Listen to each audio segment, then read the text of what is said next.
Alizaliwa tarehe 29 mwezi wa saba msimu wa mwaka 1992 Tanzania. Ana urefu wa mita 1.75. Nafasi yake uwanjani anacheza kama golikipa.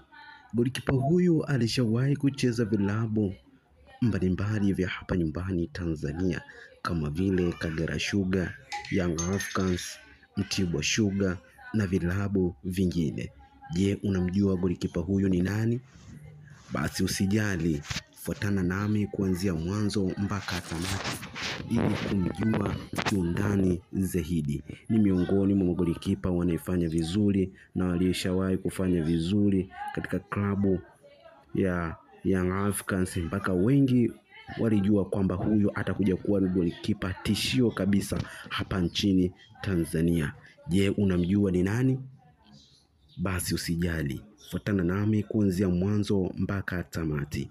Mwamba huyu alishawahi kudakia katika klabu ya Kagera Sugar kuanzia msimu wa mwaka 2014 hadi pale msimu wa mwaka 2015. 2015 hadi msimu wa mwaka 2016 alidakia klabu ya Young Africans yenye makazi yake jijini Dar es Salaam. Alidumu ndani ya msimu mmoja tu, lakini ni miongoni mwa magolikipa waliokuwa wanadaka vizuri na aliokuwa anafanya vizuri kabisa kwenye ligi ya NBC Premier League.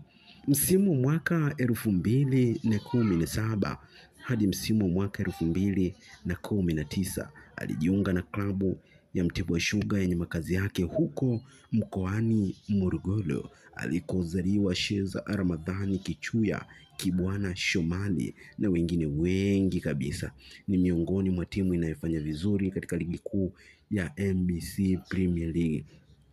Na katika timu hiyo alidumu ndani ya misimu miwili tu na baadaye kutimukia katika klabu yake ya zamani ambapo alikojiunga msimu wa kwanza 2014-2015. Alijiunga na klabu ya Kagera Sugar msimu wa mwaka 2019 hadi pale msimu wa mwaka 2020. Amekuwa miongoni mwa golikipa wanaofanya vizuri na alishawahi kufanya makubwa katika ligi kuu ya NBC Premier League. Je, unamjua golikipa huyu ni nani?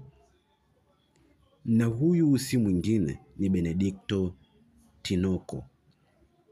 Ni miongoni mwa golikipa waliokuwa wanafanya vizuri sana, sio tu kudaka, hata pasi anapiga.